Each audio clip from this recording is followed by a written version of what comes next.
Spoiler Sleepover is sponsored by Gore Clown Shop. Do you love all things horror? Books? Movies? Podcasts? Of course you do. Well, come on down to goreclown.com. Original artwork by an indie horror fan for indie horror fans. Use code SLEEPOVER at checkout to save 15% on your whole purchase. Oh, and did we mention? Gore Clown is the only place to get official Spoiler Sleepover merch. So don't forget to use Sleepover to save 15%. Stay indie, suckers.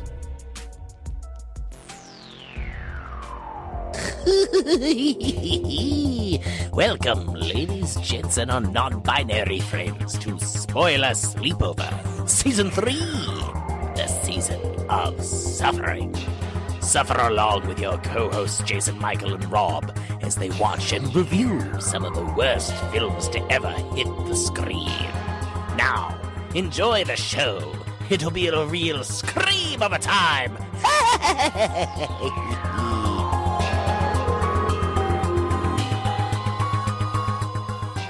Welcome back, everybody.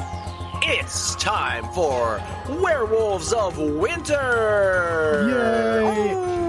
Enter Jingle Bells here. The Batmobile lost a wheel and the Joker fucked your mom. Anyway, Whoa. We are back with Winter Horrorland, our third iteration of Winter Horrorland, and we are starting off strong here on Spoiler Sleepover with the Werewolves of Winter. That's one right, way folks. to put it. Hell yeah. I'm Jason Michael. And I'm Rob, and this is probably the smoothest transition from the suffering into a completely different month that we've had so far. Yeah. People would be like, wait, are you suffering through the winter as well? And be like, no, that wasn't the goal. I apologize. So man. Rob has already texted me when we were like, all right, we got to record this episode and figuring out when, and he said he unfortunately did watch this movie. Uh-huh. I'm against him in this one, so this is going to be a fun one because I didn't not like it. I thought there was some stupid stuff, but we'll talk about that in a second after we talk about some what's been keeping you up at night, Rob.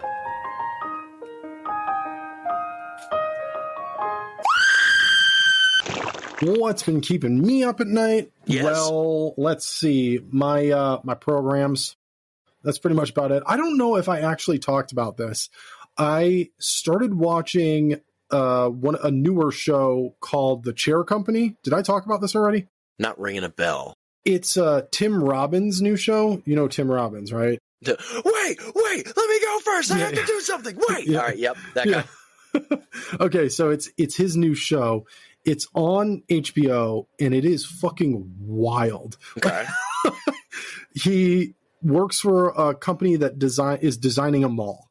That's the basic start for the show. And then during a giant meeting, he sits in a chair, and the chair breaks, and he falls, and he gets so embarrassed that he believes there's a conspiracy because the chairs are missing a part, and he checks the name of the chair and then checks the other chairs in the office that are the same company, and then realizes they're all missing the same part. And then he just goes into this like spiral of a conspiracy theory trying to figure out why these chairs are missing the part, and he just keeps getting deeper and deeper. Like, it's just his humor too, so it's like super dark and ridiculously uncomfortable. And outside of like a few of like the main on-screen actors, like his boss, his wife, his daughter is actually played by the same actress that played what's her name from It, Chapter 1 and Chapter 2, the redheaded girl. Either way. And she's only in a handful of episodes, but it's fucking wild. Like, I've been watching it since the first episode dropped, and so I'm week to week at this point watching it. I'm an episode behind right now. But if you like Tim Robbins, if you like that sense of humor, if you've never seen a Tim Robbins anything, you need to watch all of his shit. If you like Tim and Eric, it's your speed. It's very much Tim and Eric-esque. And if you don't like Herman Miller, it's because they're out to get us. Watch this show. Yeah. Yeah, so the Chair Company's been really, really good. Yeah, and then I'm not going to say more than this, but I got a very, very, very, very advanced sneak peek at a friend of ours' new movie coming out before it's even coming out. And that's the most I'm going to say. So I'm very excited. It was awesome. So yeah, that's what's been keeping me up at night. What has been keeping you up at night? I decided to kind of just lay it all out on the table, because usually when I say what's been keeping me up at night and things I've been watching, it's like movies or shows. I spend a lot of time just doom scrolling, if you will, YouTube. You know, the woodland house building random bullshit live streams. I sat and watched that for hours the other day, and just Nice. Dude, there was one, actually it was after we recorded the other day when the computer was just being a bitch, but I had it on, I watched something, and then as soon as it started the next one, I was like, I'm going to go edit, and then I'm going to come back and see what this looks like. And a dude is digging in the side of a hill.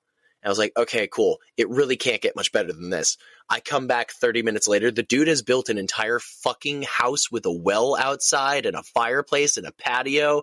I'm sitting here going like, what the fuck? And done.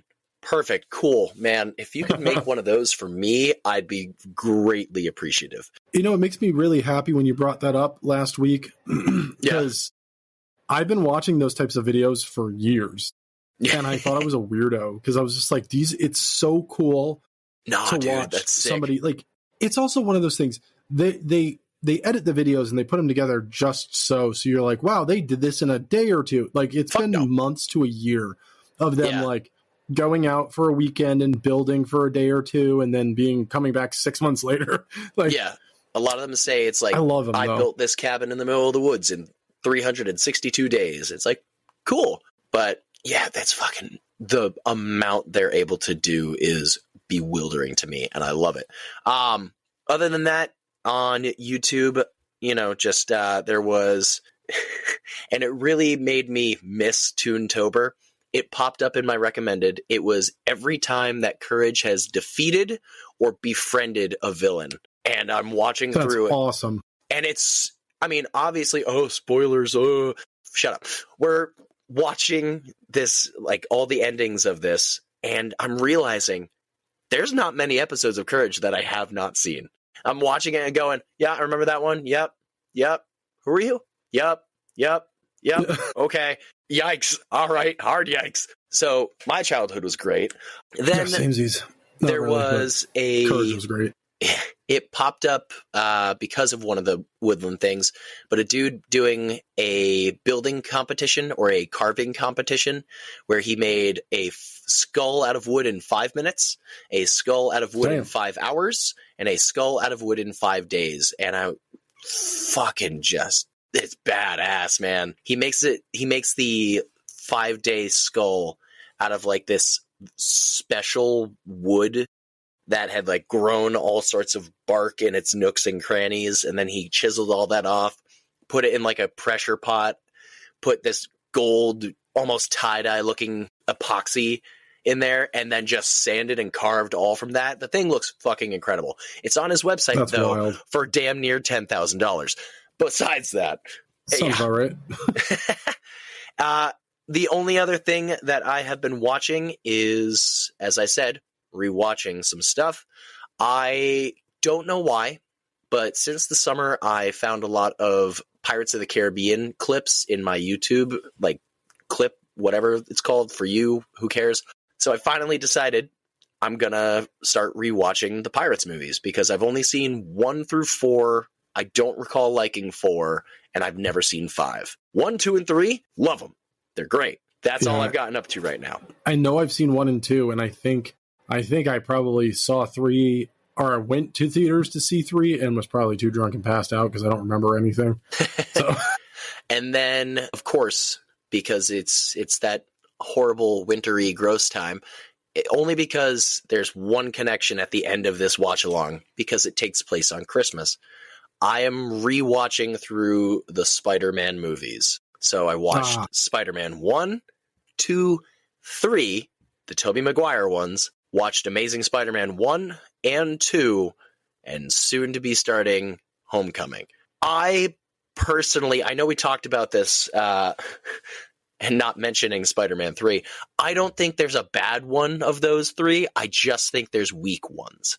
Yes, Spider-Man 3, the weakest of the trilogy. With the Raimi verse? Yes. Oh, okay. Yeah, the only moments of all three of those movies I like are any moment Bruce Campbell's on screen. So I think collectively I like 15 minutes of three movies. I mean, listen, Bruce Campbell was almost Mysterio. And before I get to it, Yeah. I'm not a fan of Far From Home. I remember liking it when I saw it in theaters. Personally, Yeah. like watching it back when I recently went through the entire universe, I was like, this isn't great. This is just like, it's like that campy shit that Marvel/Disney is doing now, where it's like, insert joke here, insert joke here, haha, penis joke, haha, sex thing. It's like, shut up. It's about a guy who can crawl up walls and swing from spider webs. Fuck you. So I feel like there's a series here that we need to do, or maybe just start a new podcast where we just shit on fucking superhero movies or talk about superhero movies. I mean, we could legitimately, there's so many at this point, we could actually do that. It's a reality that exists. I mean, I won't say no. Well, stay tuned for Superhero Sleepover. Part of this trademark. the sleepover Don't take universe. It's ours. Yeah. It's part of the Sleepover universe. We're starting our own fucking universe. Oh my god, fucking dumb. Yeah, But- my other podcast, we just have to slap Sleepover at the end. There you go. That has been what's been keeping us up at night. Let us know what you've been watching. Let us know if you agree or disagree, if there's a bad Spider-Man movie or if there's just weak ones. I tend to look at things with sometimes a bit of a happier lens, and sometimes I watch movies and I just go, fuck you. Unfortunately, I enjoyed this week's movie. But we're not talking about that. Instead, we're talking about our squiggly little friends, earworms. Rob, what have you been listening to? I've got two things. I'll make it real easy. So Okay. I'm going to start with the easy one, which is I've been listening to my Spotify 2025 wrap up. So every year, if you have Spotify, you know that they give you the music you listen to the most and whatnot, and then they also make a playlist for you so you can listen to all of your top played stuff, which I think is just freaking dope. It reminds me, I got to get my yeah. top played. I've seen my recap, haven't seen my tops. Mine's been pretty good. I mean, honestly, I've been listening to it. I'm about quarter way, not even. No, I'm about a quarter way through the playlist at this point. Mm-hmm. And I mean, like, I would have made this playlist myself, honestly. It's really good. It's everything I love. So, yeah, so I've been listening to that. Other than that, I discovered another noise artist that I had not heard of before, and only because it was purely out of curiosity of wanting to watch a noise artist perform live. So I typed into YouTube. Yes, YouTube is the theme of this week. I typed into YouTube the harsh noise artists live. That was all I typed in. And there were a few performances by artists I've already seen performances of and like listened to regularly. And then there was one from a dude I've never heard of before out of Kyoto, Japan. He goes by, his performance name is POV. And I watched one live performance that was a whopping 13 minutes long. And I was floored because his styling of noise is very similar to what I do. Mm-hmm. And I was like, whoa. I was like, this guy does something that's pretty damn close to what I do. That's wild. So then I looked him up, found him on Bandcamp, and listened to everything he has, which he only has like 4 actual albums. And he has like 6 live albums. And his shit is so fucking good. So, yeah, I've been really enjoying POV. He's been great. So that's what's been squiggling in and out of my ear holes this week. What about you? Well, Rob, it's new and different things. Had you going for a brief moment. Well, I'll be damned. Yeah, right? I don't remember if I talked about it. I know I wanted to, but I probably just glossed over it and, talked about Trivium or something else. But David Dalmatian, Dashhound, however you pronounce his last 101 name. Dalmatians. Great actor. He has his own podcast called Grave Conversations, where he interviews celebrities lying down in coffins. Oh, yeah, I saw that.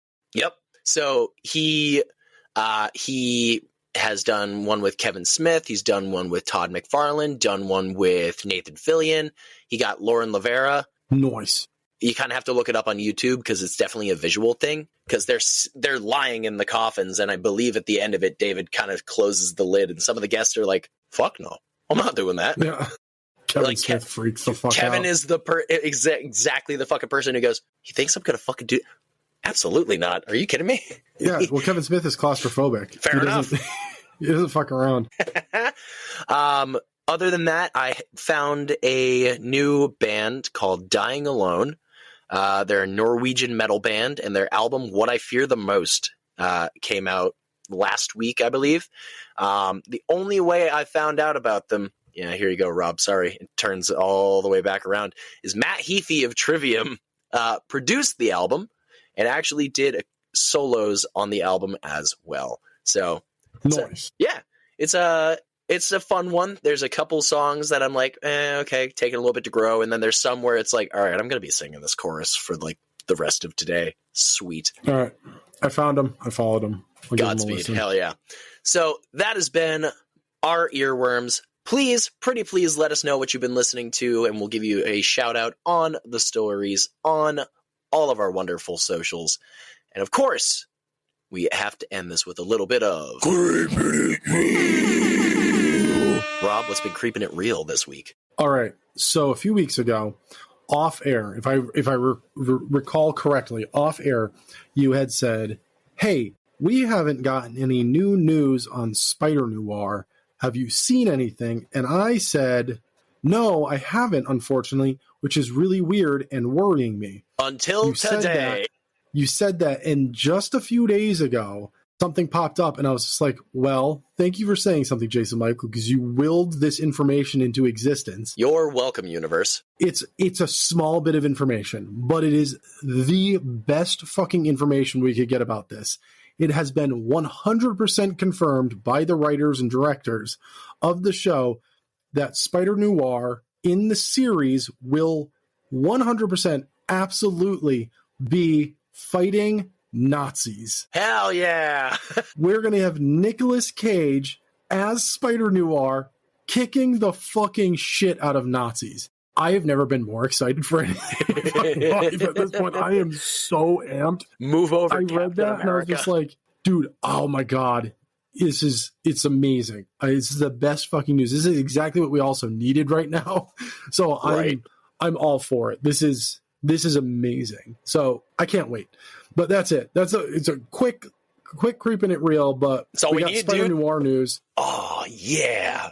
Oh, I'm here for that. Hey, maybe this will be the second Spider-Man property that I actually enjoy. We'll see. There's only been one so far, so keep your fingers crossed, folks. And with all that being said, of course, here we are again talking about, I almost said Werewolves of Winter again, The Wolf of Snow Hollow from 2020. Huh. Yeah, so The Wolf of Snow Hollow was written and directed by Jim Cummings. And our little synopsis here on this one is, oh my God. Terror grips a small mountain town as bodies are discovered after each full moon. Losing sleep, raising a teenage daughter, and caring for his ailing father, Officer Marshall struggles to remind himself there's no such thing as werewolves. We're also skipping over the fact that he's struggling with his alcoholism.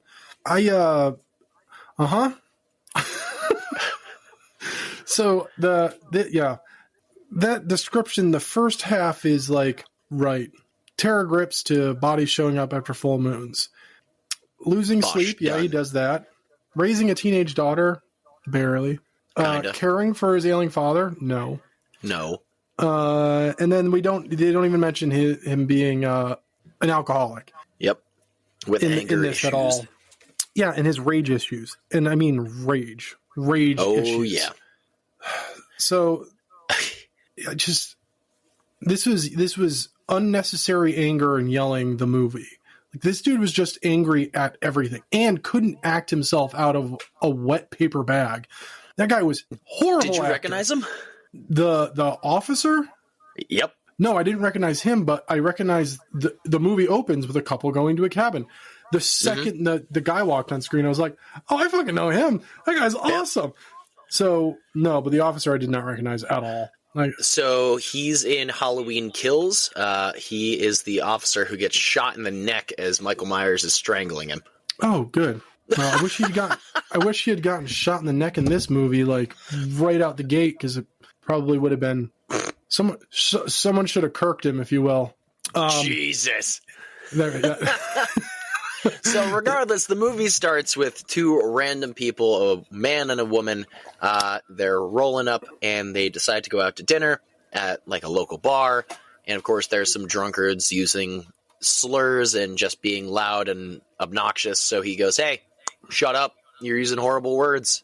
Fuck out of here." And short man syndrome over here tries to be tough and tries to be like, "What you fucking say?" and staring him down, which this character is in it twice. This moment, and when he's talking to the cop after, eventually, the girlfriend goes out to the hot tub. He's thinking about proposing. And then she gets mowed on by a wolf, or so we think. Yeah. This guy later gets questioned by the cops, and he's just lying straight through his teeth.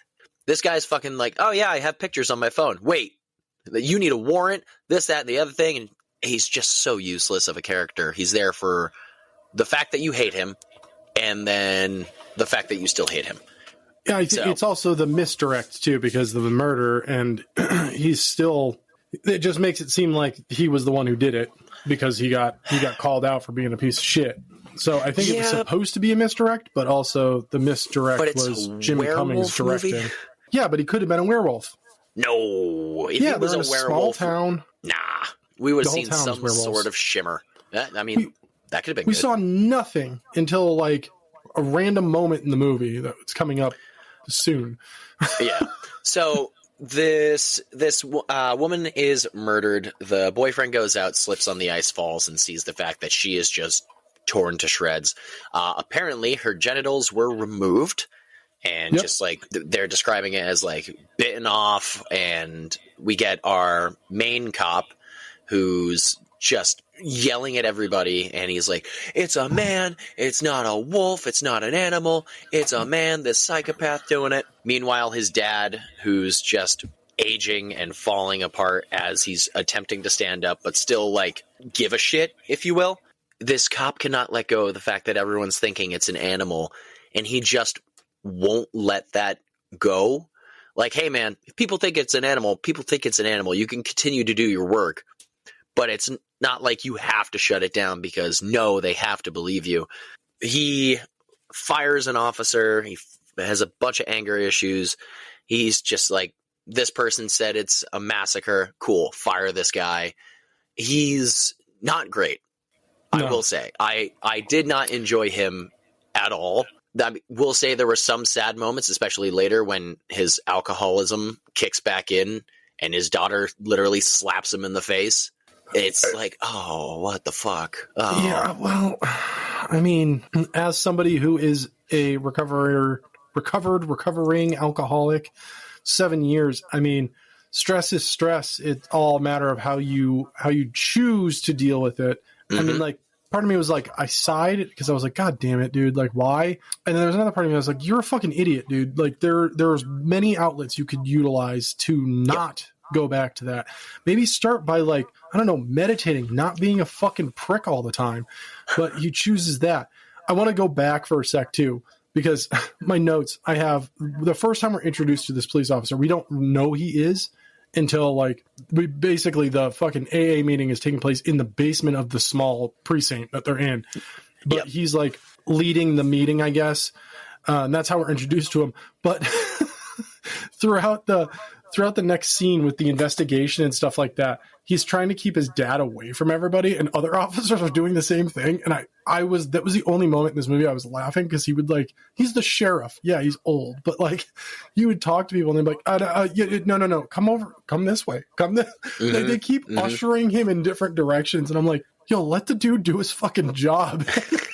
They were just like, get in the car and go back home. I was like, all right, whatever. I don't know.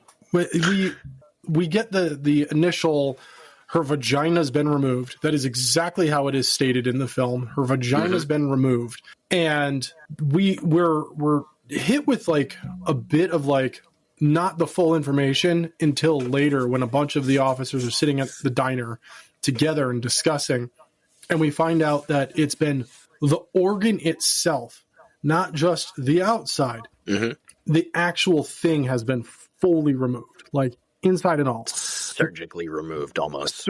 Yeah. And I'm like, violently surgically. I'm like, oh, that's pretty fucked up. And then we're introduced to a ski instructor who does a gotcha at I'm assuming a teenager. We don't see who the fuck she's talking to, but I was just like, oh shit. I used to suck at skiing too, just like you. Oh yeah.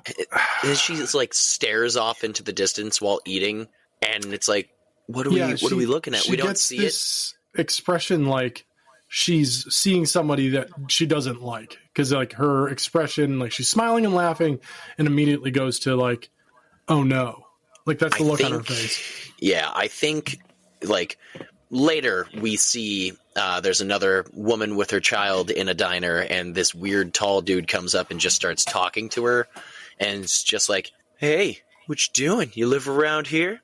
Oh, is that yummy food you're eating over there, little kid? And it's like, oh, I don't like you. So maybe, because eventually we see this guy, and he's not that pleasant, if you will.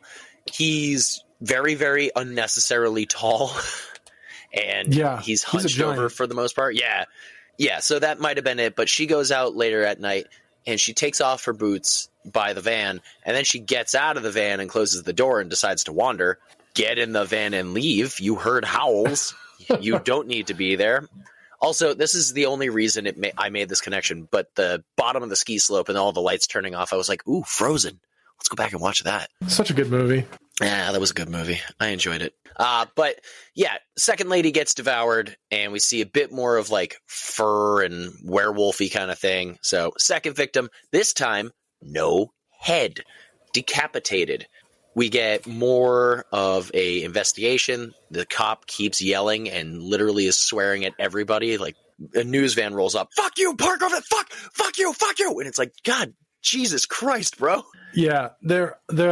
When the head was removed, my mind immediately went to, is this wolf building a woman? Like that was all I could think of, because I was just like, it was also the moment that made me kind of side with the officer that it wasn't a wolf. Mm-hmm. I think I would have been okay with it either way. Well, even though we're shown the wolf. Yeah. Because we see the werewolf. But like with that, I was just like, okay, so the werewolf is building his perfect woman. I was like, this is very strange. And my next note with you talking about the cop yelling, it literally, I literally put, I also never learned anybody's name in this movie because I didn't give enough of a fuck, but I named him AA Cop, and I just said AA Cop Rage Montage, because it's literally a montage of him jumping between different places and different time, just screaming at people. And I'm like, the fuck is this? What is the point of this? Like, this is so fucking dumb. Like, you've lost the plot, and we're not even 30 minutes into the movie at this point. It's ridiculous. So there's a lot with him going on, and it's not good. Like he has a whole sit down with his ex-wife and his daughter, and she's going at him. He's going back at her, and the daughter's just like, hi, Dad. Yeah, great. He's not a great dad. He's not a great cop. And meanwhile, Rob Forster's, that's the sheriff, by the way, and he was great as I believe he was called the Disappearer in Breaking Bad and El Camino. And I mean, he was one of the only characters I liked about this movie, but I enjoyed kind of the mystery of how we were going along with it. And then that mother and her daughter, they're in their car, and then she sees a deer lying in the middle of the road with a bloody handprint on it. Yep. She has a gun too, and she gets out of the car, turns around, and that's when we see like full wolf. Just, oh no, we see it actually going after the first chick at the ski slope too. That's just what I just said. I just said that. I wasn't paying attention. Anyway. Yeah, what else is new? But at that point, the wolf goes after her and chases her, and then we get, again, the cop freaking out, the cop upset, and we get a funeral scene with a big coffin and then a tiny coffin right behind it. And it was like, oh, fuck. I mean, granted, yes, we knew that was going to happen, but still it was the closed coffins after that where I was like, ooh, sad. Yeah, and there's a lot of misdirect with this too, because the way they set it up, where they're introducing certain characters and they're putting certain characters in certain lights. Like I stated at the beginning, for me, it was the drunk little guy at the bar. You know, I felt like they were alluding to him being the one who killed the girlfriend. And then with this cop's rage and shit, I'm like, all right, is he the one doing this? Is he just so fucking mad at like moms and kids because he's a shit dad and his family's falling apart because he's also a shit husband or was a shit husband. He's a shit ex-husband now. And like he gets a call from her and fucking berates her. I'm like, God damn, dude. Like, I understand shit's stressful, but like nobody deserves to be talked to like that.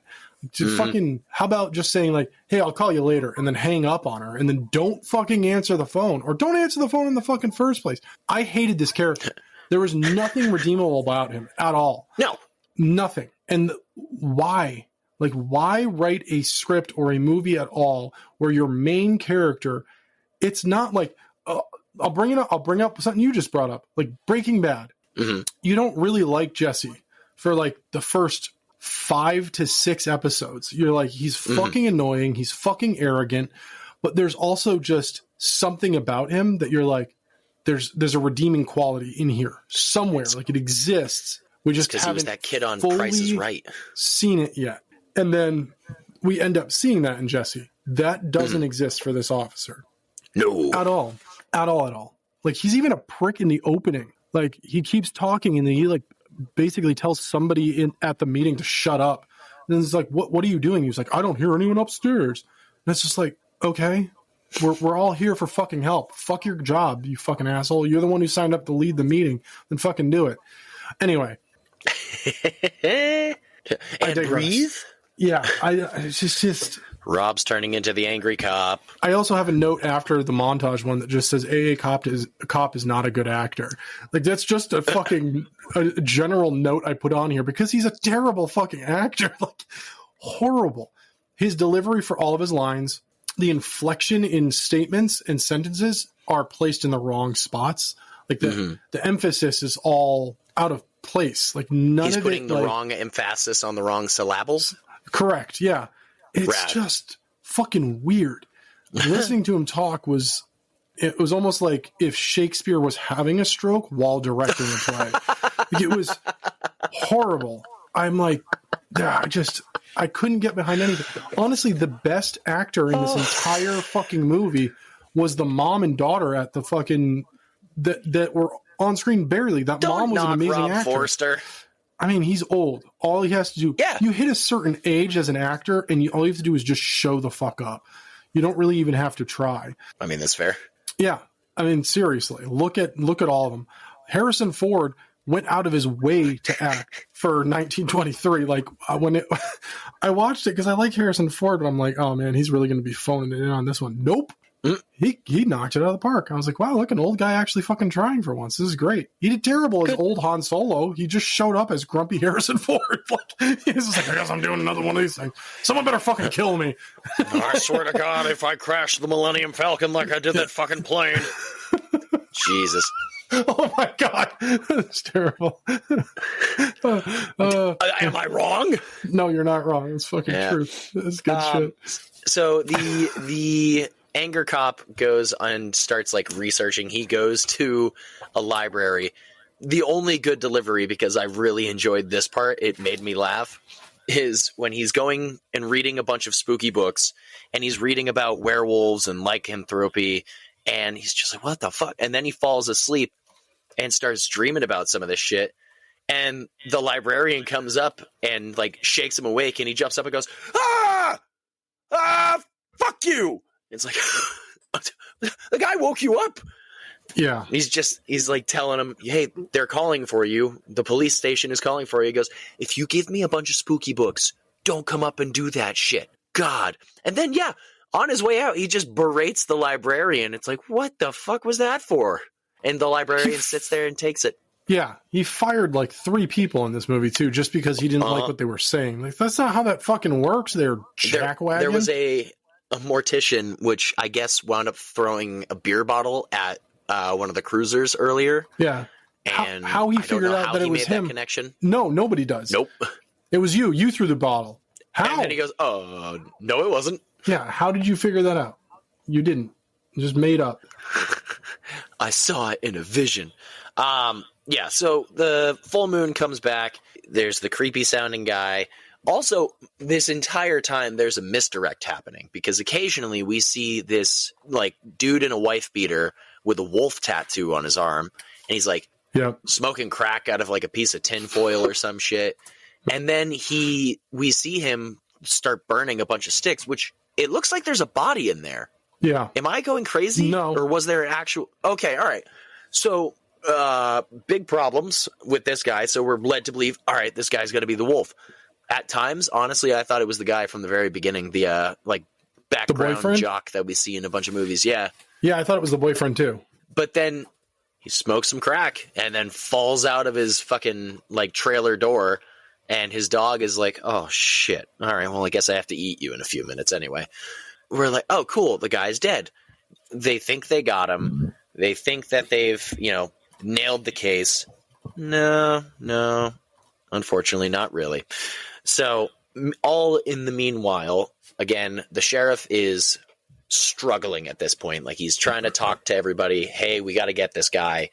And after everybody leaves the room, his son is still there with him, holding him up as his heart is failing. And he's just trying. This is when his kid finally says, that's it, you're retired. So that way his dad will finally take a breather. He'll go get the help he needs because his heart is failing. He leaves.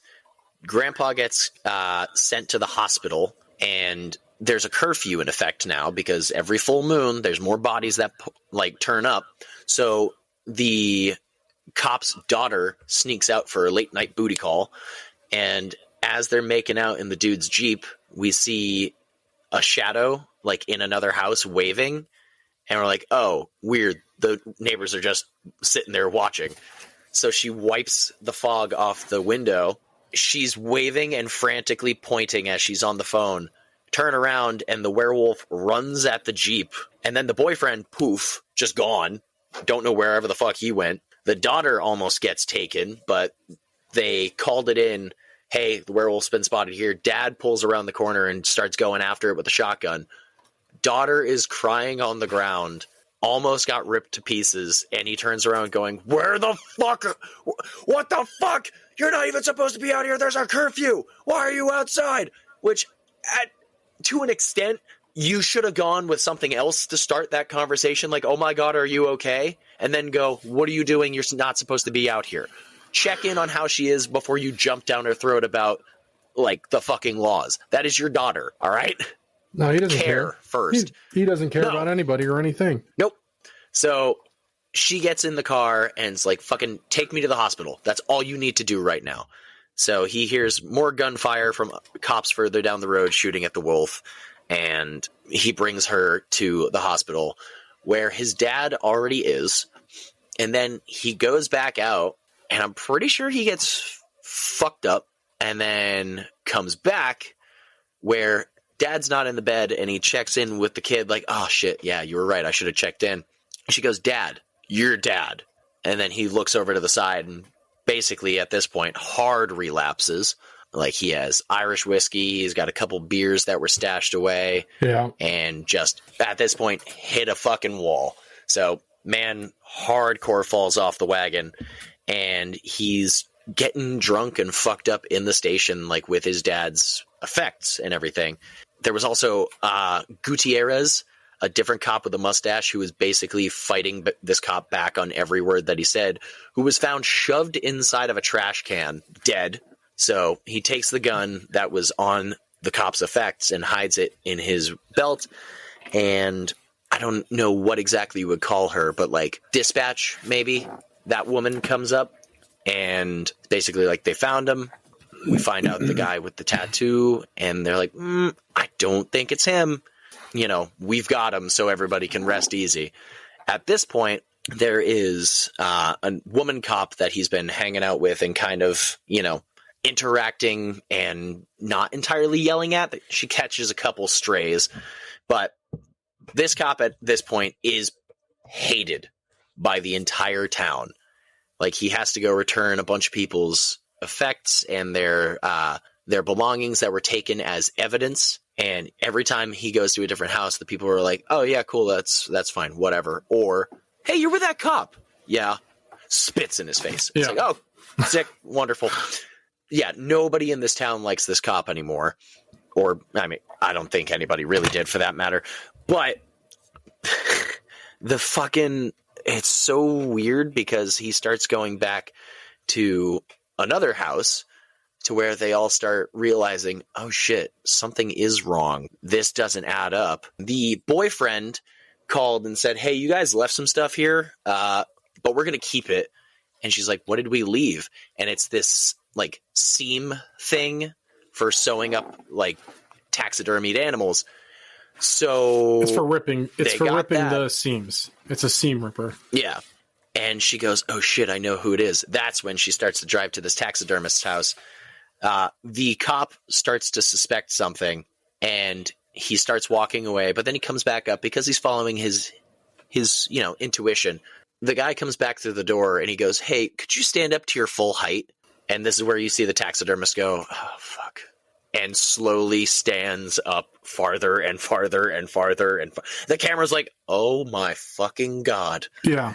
The dude is massive. And he goes, all right, cool. I know what you did. And basically tries to go in after him. He slams the door. He tries to break in. He actually jumps in through the window. Honestly, I would have been fine if the movie ended exactly this way because the cop starts going around the house. He goes to the taxidermy room where he finds a decapitated head, turns around, and the fucking taxidermist grabs the guy, lifts him up the wall, and stabs him in the abdomen with a knife. And he's wriggling around. He's bleeding out profusely. I was like, oh, cool. He's going to die like this. That's it. That's all we need. Yeah. No. So he drops, and the taxidermist then throws on a wolf costume, which I thought was weird because, man, that's a lot of wolf fur to cover that fucking 7 foot whatever the fuck. But it was kind of cool. And then he growls, and it kind of turns into a howl, and that kind of threw me. Yeah, his voice changes a bit. It's weird. Yeah. So he takes off into the woods, and meanwhile, Captain Bleeds all over the floor over here, gets up and gives chase, starts running after him. How he's able to with his stomach spewing open, I don't know. But he chases him into the woods. The power of booze. And at this point, listen, we've all been drunk before. I don't think it really gave you this much power. No, God, no. At least to not, you're not running after somebody through the woods. Yeah, you would have bled a lot faster with your blood being that thin. Yeah, you're leaking. So he gives chase into the woods, and he tackles him.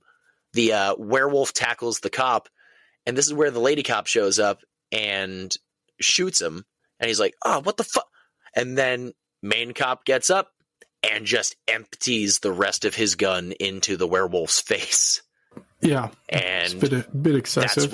That's when the werewolf is dead, and then our cop passes out, and we're like, oh, fuck, he bled out.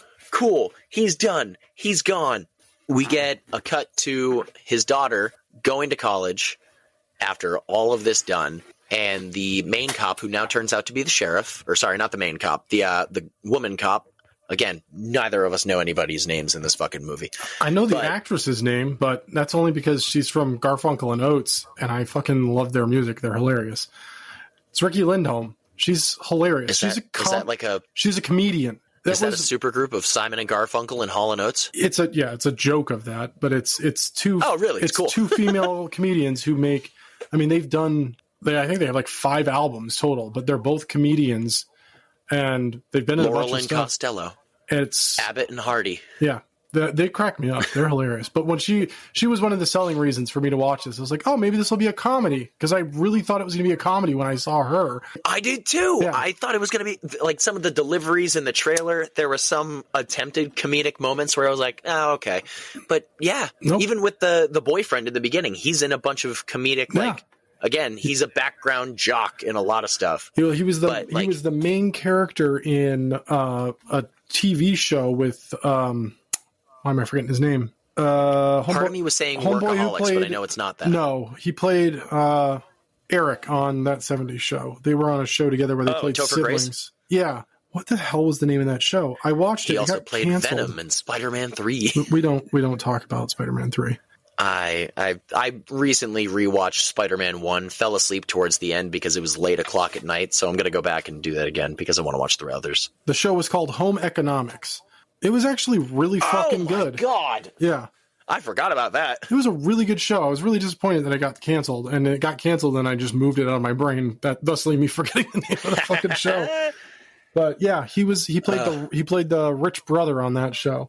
That was my first time ever seeing him was on Home Economics. And I was like, this dude looks like a douche. And then the character, I was like, this guy's lovable. He's fucking hilarious. But he's also he's a stand-up comedian. Like, I've watched some of his stand-up. His stand-up's actually fucking hilarious. So like, you're getting like some decent stand-up in here, but like, there's no comedy at all. Yep. I don't know. But anyway, I think the first thing I saw him in was Grown Ups 2.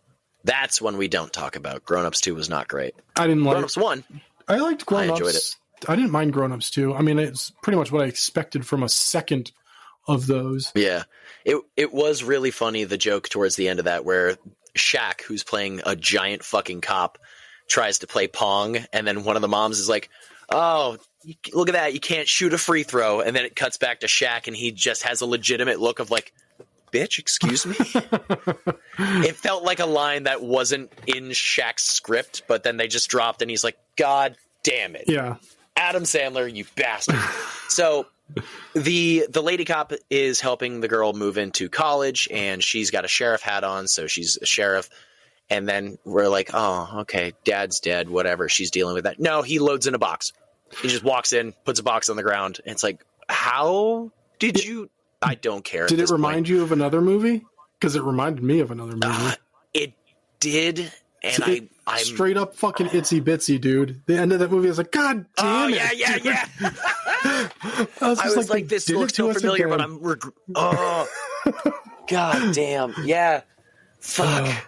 Well, that should have been a saving grace for you, but yeah. So he starts talking about, well, I mean, now that you're at college and I can't be with you always, there's a bit of protection in the top drawer of, like, you know, you go, and she's like, Dad, shut up, stop. And he's like, okay, bye. Walks out. She moves condoms out of the way and then looks and sees something else. Was it like the belt buckle, or was it the gun from the other cop? I don't know. The gun from the other cop shot the werewolf in the face. That's what it was. I think it was his belt buckle, because when he leaves the dorm, he's fiddling with his belt and something is missing. I think the belt buckle was maybe his dad's. I don't know. He starts walking away, and this is where they were attempting for some type of character development, because he starts hearing two dudes going on about, ooh, fresh meat. Oh, and he's like, that's my fucking daughter. Never mind. She's an adult. She knows the good choices to make, and he walks away. And that, ladies, gents, and our non-binary friends, is The Wolf of Snow Hollow from 2020. Yep. Sure was. It sure was. I was waiting for the big sigh there. Sorry. So I don't entirely know what to do for a bloody legend for this one, because I mean, there wasn't anything that really stood out to me. I think the werewolf itself is probably the only thing, but like, yeah. I mean, it's hard to hate on a werewolf that looks exactly like the werewolves from fucking Dog Soldiers. There it is. I mean, I appreciate the fact that other people making movies with werewolves in it look up to Dog Soldiers, but fucking don't, man. Like, Dog Soldiers did their own damn thing. Do your own damn thing. It's ridiculous. But yeah, I mean, yeah, we'll give it to the werewolf. At least the design was cool. Unfortunately, at least for the ski instructor scene, when we see it stand up, it's CGI. That wasn't even a real actor. Yeah. That pissed me off. Yeah. But, I mean, CGI generally I will say, does. like, it's a pretty good wolf for the fact of it looks like a wolf. It doesn't look like Someone a werewolf in a horror movie where it's all, like, snarly and fucked up. It's just a werewolf that looks like an actual wolf. Yeah, you know what I mean? Because it's all... Okay, all right. It's probably a real wolf head, because the dude's a taxidermist. That's where he got all the fur from real wolves. Yep. So, with all that being said, of course, I texted Rob. I was like, well, we can't really put this in the dungeon anywhere, because, you know, it's not technically the season of suffering, but we'll come back to that. Rob, on a scale of... on a scale of 1 to 10 super tall taxidermied wolves, what would you give The Wolf of Snow Hollow? 0. I really regret watching this. Really? I really hated this movie. Dude, it was shitty acting cop screams at everybody the whole movie. Mm-hmm. The movie. Like, that's all it was. It was stupid. There was no fucking point in anything. The fact that there was even the initial conversation with the girlfriend being cut to pieces. What we do get to see of it, she's cut. She's not ripped. She's not gnawed on. She is cut. The fact that there was even a conversation of wolves or werewolves, for that matter, at all, was ridiculous. Like, it was like they needed to find a way to shoehorn in the fact that it was supposed to be a werewolf, but like there was no sign other than somehow the universe they live in, there's multiple full moons in a fucking month-long period for how long this took. It's just, so was Wolfman from 1941. It's just fucking dumb. Like, there was nothing redeeming about it. I didn't like a single character in the movie. None of it was good. It was poorly written. It was even worse writing, worse acting, like the worst acting I've seen in a long time. Like, it was just so goddamn bad. So yeah, 0. Fucking awful. How many 7'6" fucking werewolves would you give this movie? I originally was thinking, a bit higher, but after, realistically, I enjoyed it. I didn't think it was horrible. Yes, the cop was insufferable, but at the same point, I think I'd give it a 6.5. Jesus. I was thinking 8 originally. That's but wild. I went to 6.5. Yeah, well, Jack Frost. Anyway, now, despite my rating, now, based on your description, there's something I need to know. Yeah. And no, with my analogy here of gun to your head is not pull the trigger. You have to choose one of these to watch again between The Wolf of Snow Hollow and The Snarling. Can I shoot myself with the gun? No, I to. said no. I don't give a damn. You have to choose in this hypothetical world. I would watch The Snarling. Wow. They at least tried. It's turning around. They didn't try hard, but they tried. I don't feel like they fucking tried with this visitation one. rights in the dungeon. There was no point that I feel like anyone went to that guy and was just like, maybe dial it back a little bit. Also, try and deliver the line this way. They were just like, yeah, good enough. Next shot. Like, it was just, he was 90% of the fucking movie, and which made 90% of the movie fucking insufferable. I could not. I couldn't. I legitimately zoned out so fucking hard that you telling me about the hospital scene was like I just watched it for the first time. I was so fucking bored. I wasn't playing game on my phone or anything.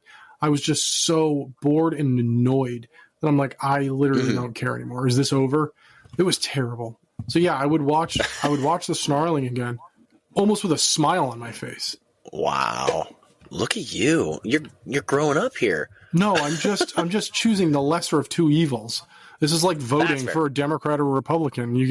We're fucked either way. You just might as well vote Democrat. Jesus Christ. Well, what a great way to start Werewolves of Winter. I mean, Winter Horror Land. The only werewolf, not werewolf movie that's here, suckers, just so you know. There's 3 more movies. They are not werewolf related at all.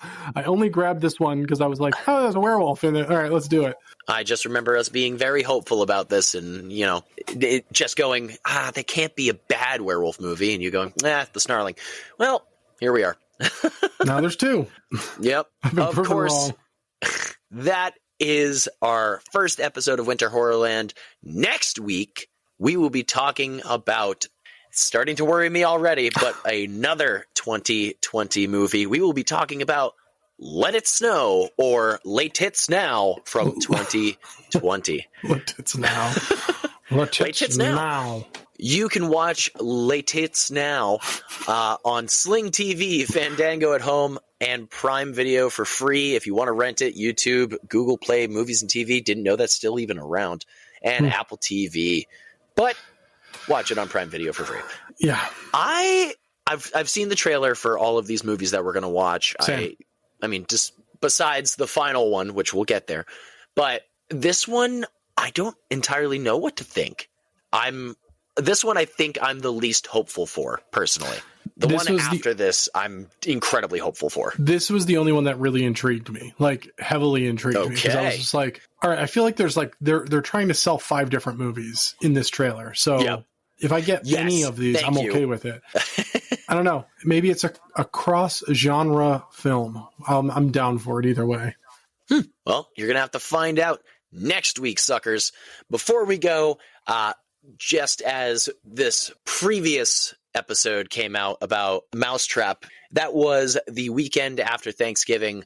We're not entirely, diving into the whole, I don't know, the politics of Thanksgivings, if you will, or holidays, if you will. But I just wanted to say to all of you wonderful suckers out there, thank you for listening. Thank you for supporting us throughout these 3 years that we've been doing this podcast, the 3 seasons that we're on. And of course, a huge thank you to our wonderful, wonderful sponsor, Gore Clown Shop, which, if you ever wanted to figure out what to get that special horror-loving person in your life, go to Gore Clown Shop, get them a Spoiler Sleepover or Tahoe Joe or Support Indie Horror shirt. Definitely go support indie horror art by indie horror artists for indie horror fans. Yeah. He makes great work over there. Sean is tremendous, and he's a tremendous guy. So definitely go support Gore Clown, because Gore Clown supports us. And if you like us, you can also support us over on Patreon at patreon.com/spoilersleepoverpodcast, where just for a few small dollars each month, you can get some wonderful Movie Spew Monday from Rob. I will be posting some stuff up there soon. I just have to make sure that I can actually capture things and frames are not dropped. But we also have some fun multimedia stuff where we did a mask ranking for the Michael Myers masks, with more stuff like that to come very, very soon. Yes, indeed. Again, thank you all very much for listening. Rob, thanks for being a cool dude, even though we disagree on movies from time to time.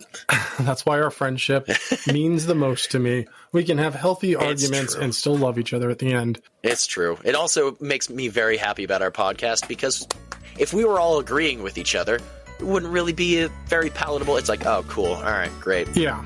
Now, fight each other. Yell at each other. Hey, fuck you, man. You're wrong. It makes it more fun. Jack Frost was a great movie. I said it. No, it wasn't. It was terrible. You. It was wrong. Teenage Rob was stupid. I was talking about the one with Michael Keaton. Hey, that one was terrible. Switch those 2 videos in a fucking blockbuster. Anyway, until Let It Snow from 2020 next week, thank you for joining us on the first episode of our 3rd Winter Horrorland. Until next week, suckers. Sleep tight, suckers. Drunk rage. I'm drunk and I'm raging. I'm a shitty cop. My acting's killing this movie. Fuck this movie. Now. Thank you for listening to this week's episode of Spoiler Sleepover, but the fun won't stop there. Go follow us on Instagram, Facebook, Threads, TikTok, and if you have any episode ideas, please send them our way at spoilersleepover@gmail.com. That'd be really fantastic of you. So, until next week, sleep tight, suckers!